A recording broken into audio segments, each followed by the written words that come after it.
it's the day before official test day, and I said, oh, let's just check the pregnancy tests that we've got. And we didn't realise the clinic have given us a completely different one to the one last time, which looks a bit confusing. So we're going to get our head around this and the other one so that tomorrow morning we're not faffing around with instructions and we know what we're doing. How do you feel, Muriel? Great. We're not showing each other because we're both in our pyjamas. We felt pretty down today, and then we picked ourselves up and did a few things to keep busy. Looking forward to having the answer now. Yeah, same. I'm going for 2 lines. Hey! Let's just see. Yeah. Main thing is to move forward. At least it's tomorrow. It's tomorrow. Yeah. We will see.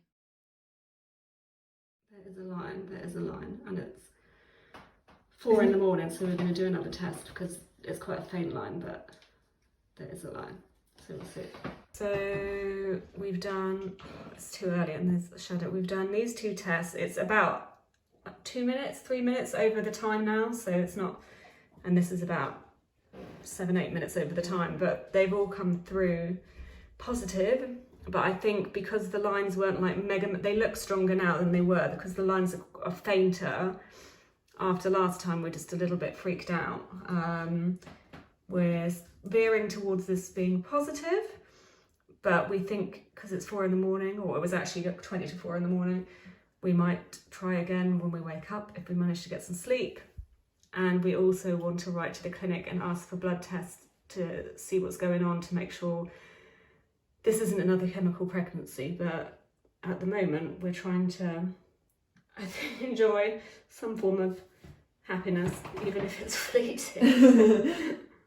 So I'm finally updating you on what has happened and where we are. Today we are 15 days past our 5-day transfer, and as you'll have seen from the video footage, we tested on our official test day, which is 11 days past the transfer, and we got a positive.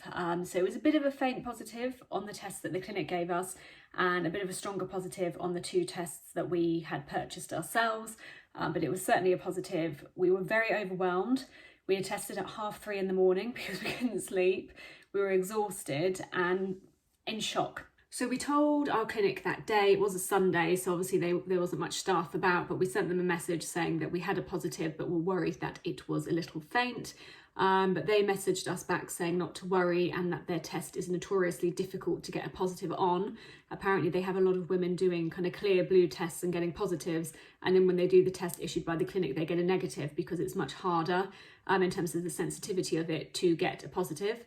And the nurse was very happy for us, and she said we didn't need blood tests, which we were a little surprised about because we thought the standard procedure was to have these kind of HCG blood tests to see if the levels are where they're meant to be at. But she said it wasn't necessary, and really they can see all they need to see at the first scan. And she booked us in for our scan on the 4th of December, where we will be exactly 7 weeks pregnant. So we were both quite overwhelmed with this information. I also didn't realise that you were already classified as pregnant before you have your transfer. So apparently on the day of my transfer, I was already supposedly 19 days pregnant. So now, today, I'm 5 weeks pregnant, even though I only had the transfer 2.5 weeks ago. So that's all confused me, and that was information I did not know, but apparently that is the way it is. Because of the faint line, we tested again yesterday, which was 14 days past the 5-day transfer, and this is what we got. So this is 14 days past the 5-day transfer. The line hasn't got that much darker. There's a lot of shadowing going on here, so that's a bit annoying. So we're going to test again in a couple more days, but it's still certainly a line there, which is good, and it's really difficult to see with the lighting, but it is still there.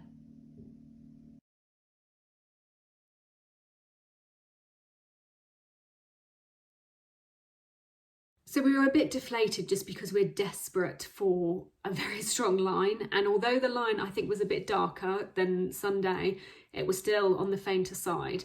And having been through the chemical pregnancy last time, we don't like faint lines because faint lines can mean a rapid deterioration of pregnancy, for us anyway, not for everybody, and our nerves just have not been calmed at all. I haven't been bleeding or anything, which supposedly is good, but because I'm still on all the progesterone and the Lubion, that could be stopping any bleeds anyway. So I ordered first response and clear blue tests, which are tests we've never used before. We're going to wait a couple more days, get to the weekend, test again and see how things are looking. But to be honest, what should have been a week of excitement and joy has just been a week of absolute exhaustion and stress, because we're not feeling reassured by the faint line. We haven't had blood tests, so we don't really know whether our positive pregnancy test is viable. We've had to tell some people that we're pregnant because, you know, we are, but you don't really feel comfortable telling people this early. They're only being told because they know about our IVF journey and are inevitably asking. So it's just a bit of a strange time, and I go through moments of feeling, actually, maybe this is going to happen, and then other moments of just stopping myself from getting my hopes up. So very cautiously happy, but still ultra anxious and paranoid is where we're at. So we'll let you know what happens at the weekend.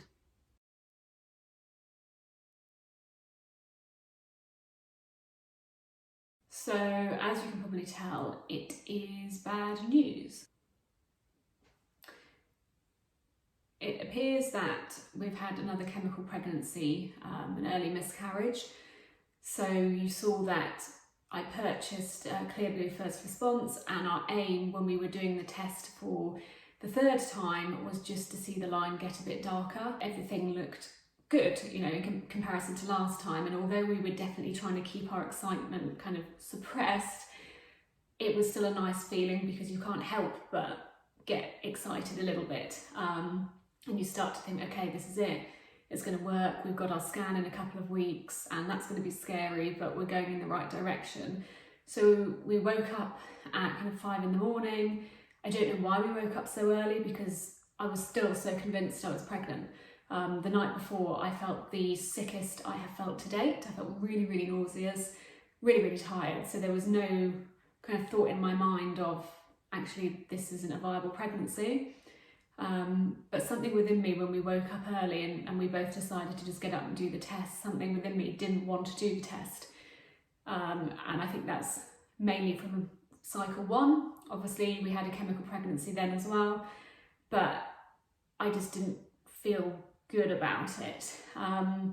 So we did the test, obviously, to see the line get darker, and it was just really sad because we were both kind of looking at this test and timing it on the phone, and you can normally see the positive result within about a minute, and a minute went by and I was like, the line's gone, where's the line gone? And we kind of waited 2 minutes, 3 minutes, 4 minutes, it does say up to 5 minutes, and there was nothing there. And I don't think we were expecting for the line to have completely disappeared. There was still a very, very, very faint line, which I'll show you in a minute. But it was just like we were slapped around the face and the pregnancy was just gone. It seemed just like that. We did use one of the first responses in the end, which I've got here. You can see there's only one line on it. There is still a very, very faint second line, which I'll quickly show you. There's the test.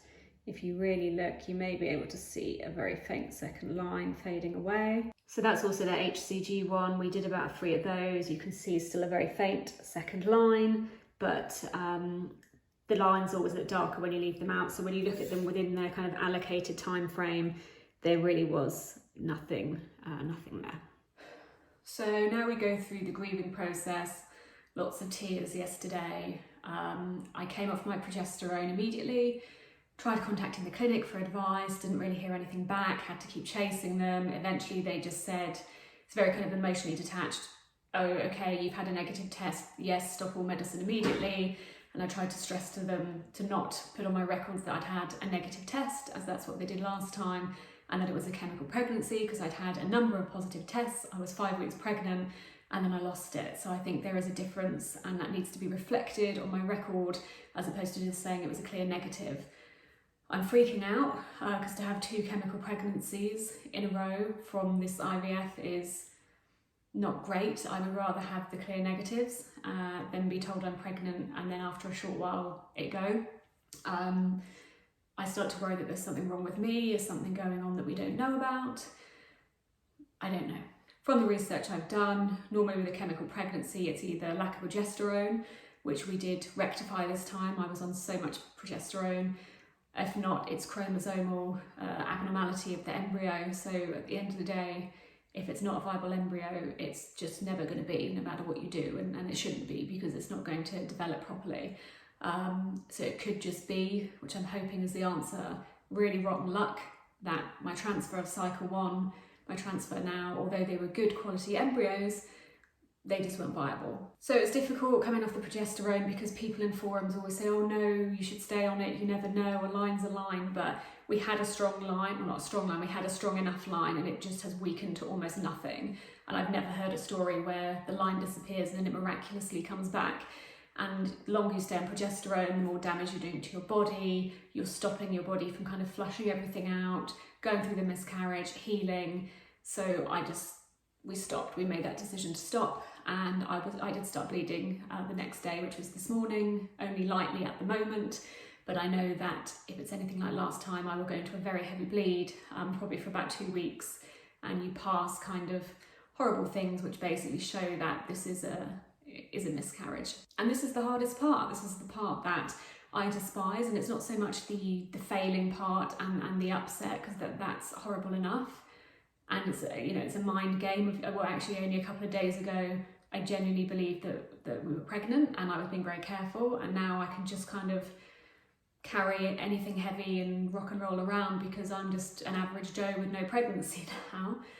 That's horrible emotionally. But for me, the hardest part is time.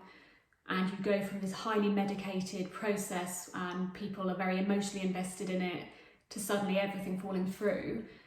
And you're just having to wait, because you've got nature on the one hand, and chances are the clinic are going to say you have to wait to have 2, which they said last time, 2 clear periods before you can go again. And that time period is really tough. Once we have our follow-up appointment to discuss our frozen transfer, I will do a video updating you on what our consultant said and any advice that they dispense. And yeah, going forward, it will be our first frozen transfer. We're lucky, we have 3 frozen this time, whereas last time we had nothing, so there is a difference. But I'm just feeling a bit hopeless at the moment. I'm just feeling like, say if all those 3 frozen embryos are also not viable, and we're just wasting so much emotional energy, physical energy, and huge amounts of money, thousands and thousands and thousands of pounds in this process, and it just constantly batters you, really. We also want to push Muriel through a fresh cycle sooner rather than later, because she turns 35 in about 7 months, and we think it would be good for her to do a freeze-all cycle, so that we've got harvested embryos with her eggs as well, so we've got that kind of lubing. So there's a lot we need to gear up for and emotionally and physically prepare for. So we will of course keep you updated. It seems the chapters go on and on for us, and it's hard as well, because as a same-sex couple, people just look at us and think, well, you don't have a fertility problem, you'll probably just get pregnant first time. And we are encountering problems on our part and also on the part of the donor we've chosen. So it is a rocky road. Thank you for following our journey. Sorry it has ended in a bit of a depressing tone, but hopefully we will be a bit more upbeat in our next video, and we'll have a clear vision and strategy in place, and we'll progress forward, and we'll keep moving forward, because when you're in this, you must keep moving forward. And whether it works or whether it doesn't, if you're moving forward, you're moving to whatever chapter you need to be, whatever road you need to walk down to get your family. And if you are in our IVF club, if you're in the chemical pregnancy club, leave us a note below, share your experiences, because it really does help reading them. See you in the next chapter.